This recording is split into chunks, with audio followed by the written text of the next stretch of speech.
Hello बच्चों, कैसे हो। तो पिछले वीडियो में मैंने आपको पढ़ाया था, संधि पढ़ाई थी। तो मैंने आपको बताया था संधि में संधि किसे कहते हैं। तो दो वर्णों के आपसी मेल को संधि कहते हैं। मैंने आपको बताया दो वर्णों के आपसी मेल को संधि कहते हैं। संधि के भेद स्वर संधि, व्यंजन संधि और विसर्ग संधि। और स्वर संधि किसे कहते हैं, जहाँ स्वर से स्वर का मेल होता है उसे हम स्वर संधि कहते हैं। ये हो गई स्वर संधि की परिभाषा। उसके बाद स्वर संधि के भेद। स्वर संधि के भेद में दीर्घ संधि, गुण संधि, यड़ संधि, वृद्धि संधि और अयाची संधि, ये हो गए स्वर संधि के भेद। अब इसके बाद हम आगे जानेंगे, इसके बाद हम आगे पढ़ेंगे स्वर संधि, दीर्घ संधि। इतना मैं आपको पिछले वीडियो में बता चुकी हूँ। दीर्घ संधि की परिभाषा ये मैंने आपको बताई थी।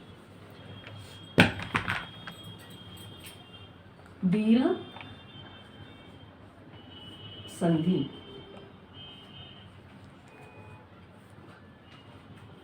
दीर्घ संधि का सूत्र, दीर्घ संधि का सूत्र क्या बताया था, अकह सवर्णे सवर्णे अकह सवर्णे दीर्घ। ये हो गया आपका दीर्घ संधि का सूत्र। दीर्घ संधि का सूत्र हो गया आपका अकह सवर्णे दीर्घ है। इसके बाद दीर्घ संधि की परिभाषा, अब लिखेंगे हम इसकी परिभाषा। परिभाषा इसकी क्या है, ह्रस्व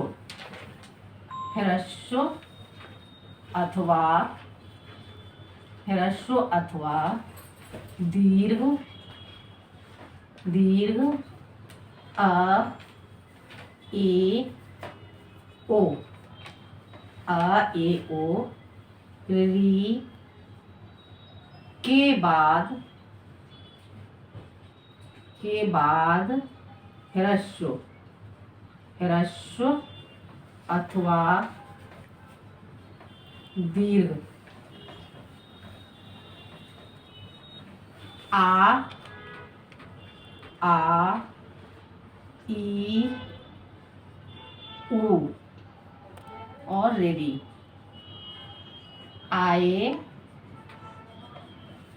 तो दोनों को मिलाकर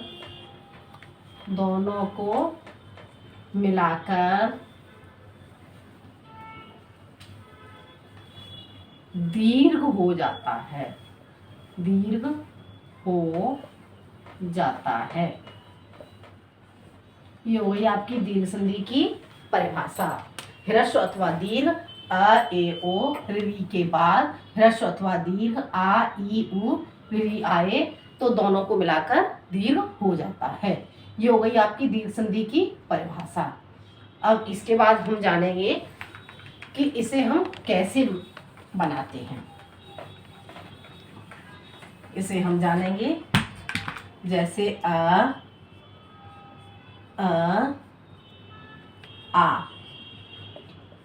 इसके बाद आ और दीर्घ करने पर आ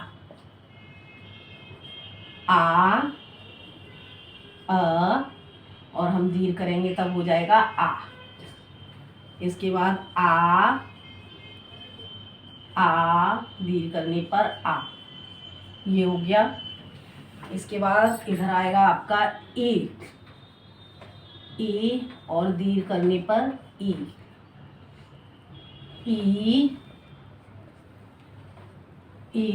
और दीर्घ करने पर ई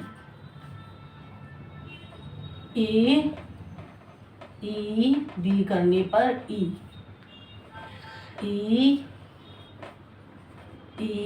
और दीर्घ करने पर ई, ये हो गया आपका।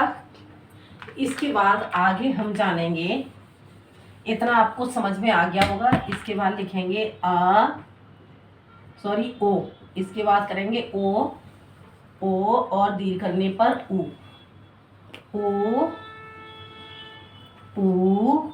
दीर्घ करने पर उ, ओ और दीर्घ करने पर हो जाएगा ऊ। इसके बाद आ जाएगा आपका ऊ, ऊ और दीर्घ करने पर ऊ। ये हो गया आपका, ये आपका हो गया। इतना आपको समझ में आ गया होगा और ये मैं आपको पहले भी बता चुकी हूँ पिछले वीडियो में। इसके बाद अब मैं बताऊंगी आपको संधि को तोड़ना। हम संधि को कैसे तोड़ते हैं, जैसे उदाहरण इसके हम करेंगे दीर्घ संधि के उदाहरण। अब इसके उदाहरण हम कैसे करेंगे, सबसे पहले मैं आपको बता दूं, हम जब संधि तोड़ते हैं तो हमें संधि तोड़ने में ये देखना होता है कि हमारा दोनों तरफ शब्द सही बन रहा है या नहीं।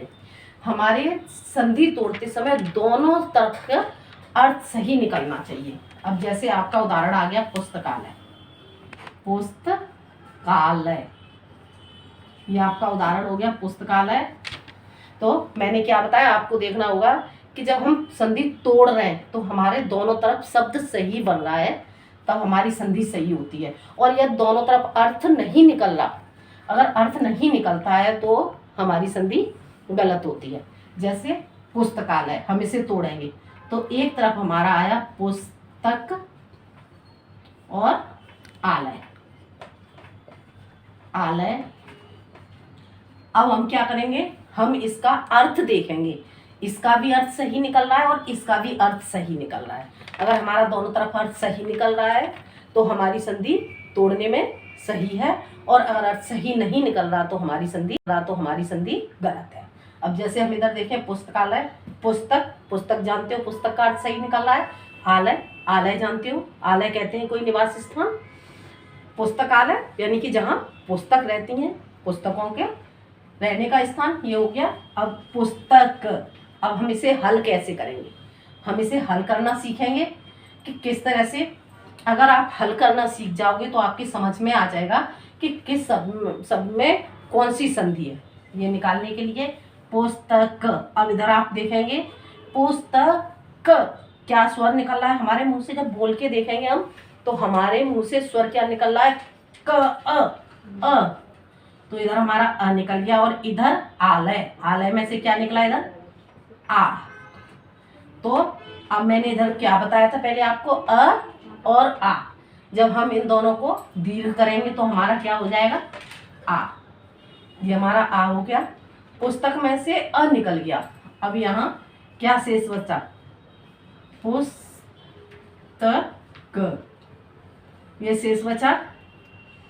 अब इसमें से पुस्तक, अब हम इसे क को हलंत कर देंगे क्योंकि इसमें से स्वर निकल गया। जहाँ स्वर निकल जाता है वो आधा रह जाता है, तो अ निकल गया, इसलिए ये पुस्तक हमने हलंत लगा दिया। और इधर हम करेंगे पुस्तक, ये वाला आ। अब हम इस आ को हम पहले यहाँ लेंगे, आ, ये हमने आ इधर ले लिया। इसके बाद हम देखेंगे आलय, आलय में से अ निकल के इधर आ गया, क्या शेष बचा हमारा, लय शेष बचा है। अब हम इस लय को यहाँ लिखेंगे, लय, ये हमारा आ गया लय। इस तरह इतना समझ में आ गया होगा।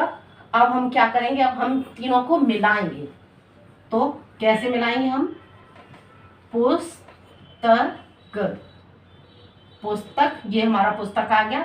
आ, इस आ की मात्रा को हम यहाँ पे ले लेंगे, का, और ये लय आ जाएगा, पुस्तकालय। आ गया समझ में। ये हम संधि इस तरह से हल करते हैं। अगला उदाहरण, इसके बाद आप अगला उदाहरण देख लो। ये हमारा पुस्तकालय हो गया। जैसे अगला उदाहरण आपका आता है भोजनालय, क्या होगा, भोजनालय,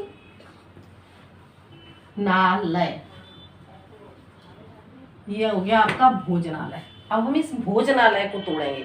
तो अभी मैंने आपको जो संधि बताई थी उसमें मैंने आपको समझाया था कि हमारा दोनों तरफ अर्थ सही निकले। दोनों तरफ हम शब्द तोड़ें तो हमारा दोनों तरफ अर्थ सही निकलना चाहिए।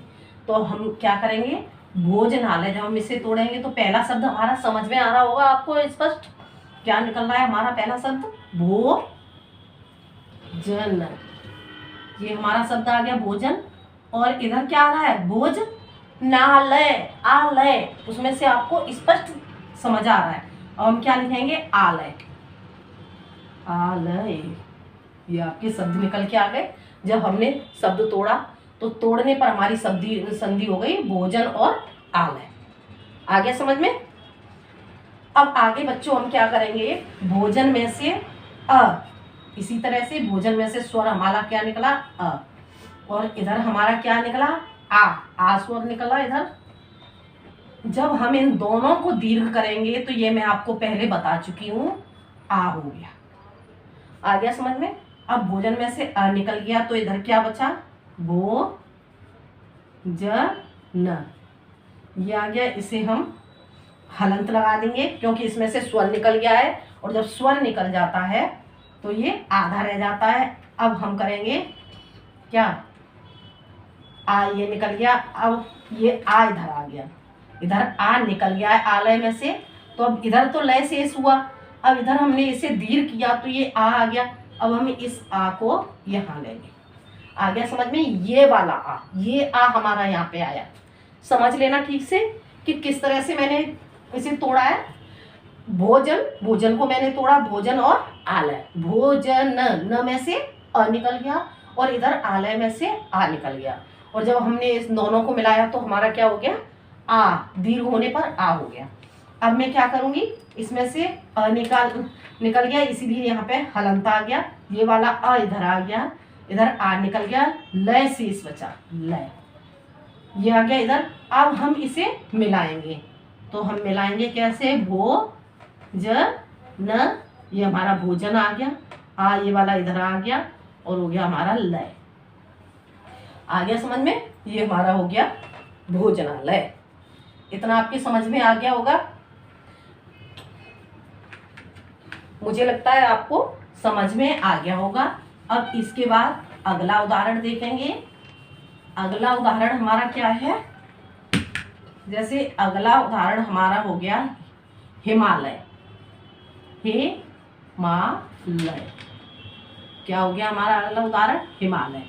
अब हिमालय, अब इसे हम तोड़ेंगे। इसमें से हमें दोनों दो शब्द क्या दिख रहे हैं, हिम, हिम जानते हो किसे कहते हैं, हिम, हिम आ गया ये इधर, और इधर आ गया हमारा आ लय, ये आ गया हमारा हिम।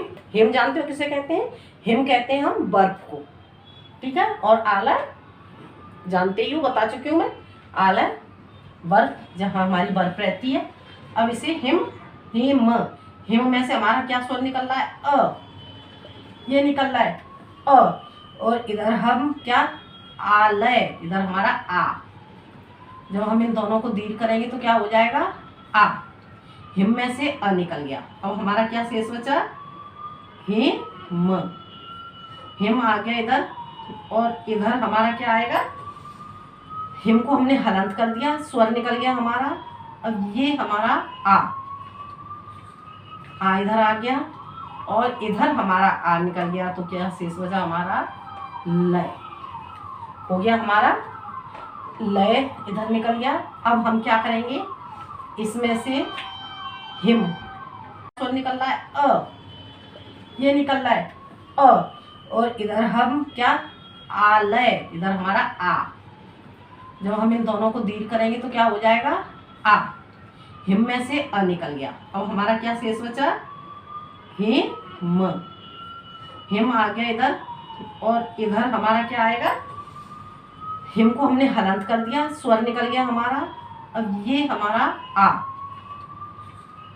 इधर आ गया, और इधर हमारा आ निकल गया, तो क्या शेष बचा हमारा, लय हो गया हमारा, लय इधर निकल गया। अब हम क्या करेंगे, इसमें से हिम, हिम इधर आ जाएगा, हिम आ, ये वाला आ इधर आ गया, आ की मात्रा, और ये हो गया हमारा लय, ये हमारा हो गया हिमालय। समझ में आ गया इतना, हिमालय, हिमालय को हमने तोड़ा हिम और आलय। हिम का भी अर्थ आपको स्पष्ट हो गया कि हिम का अर्थ क्या है, और आलय का भी अर्थ स्पष्ट हो गया। हिम में से अ निकल के आ गया, आलय में से आ स्वर निकल गया, दीर्घ करने पर आ हो गया, और उसके बाद हिम, हिम में से अ स्वर निकल गया, तो यहाँ पे हमने म को हलंत कर दिया क्योंकि यहाँ पे स्वर निकल चुका है इसका, तो ये आधा हो गया। अब इसके बाद ये जो दीर्घ करने पर जो आ आया वो आ हमारा इधर आ गया, आ निकल चुका है इधर, तो इधर लय शेष बचा, ये हमारा लय आ गया नीचे, इतना बना। इसके बाद जब हमने इसे दीर्घ जब मिला दिया तो मिलाने पर हमारा हो गया हिमालय। ठीक है, इतना समझ में आ गया होगा। इसके बाद हम क्या करेंगे, हम अगला उदाहरण देखेंगे।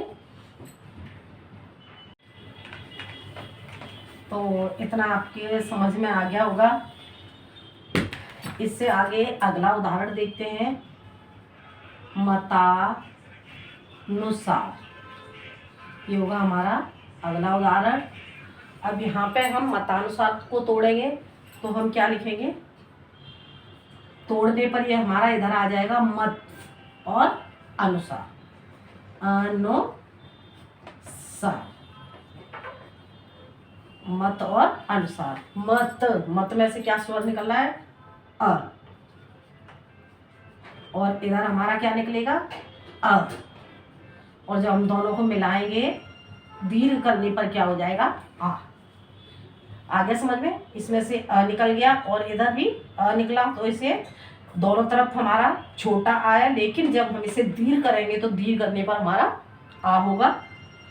अब मत में से अ निकल गया, अब हमारा शेष क्या बचा, मत, आधा हो गया, इसे हलंत कर दिया और ये हमने आ इधर आ गया, और इधर अनुसार में से अ निकल गया, तो क्या शेष बचा, नो सार, ये हमारा शेष बचा नुसार। अब हम क्या करेंगे, अब हम इसे मिलाएंगे, तो मिलाने पर हमारा क्या हो जाएगा, मत और आ, म, ता, ये आ इधर आ गया, आ की मात्रा, मता नो सार, ये हो गया हमारा मतानुसार।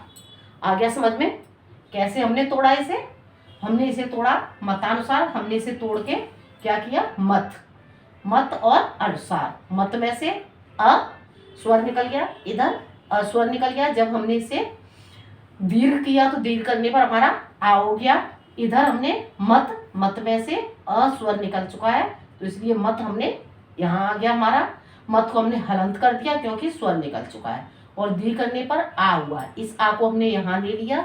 अनुसार में से अ निकल चुका है, तो हमारा क्या शेष बचा, नुसार, नुसार इधर आ गया, और जब हमने इसे मिलाया तो मिलाने पर ये हमारा क्या हो गया, मतानुसार। तो समझ में आ गया होगा। तो आज के लिए इतना ही, आगे मैं इससे आगे मैं अगले वीडियो में लेके आऊंगी। धन्यवाद।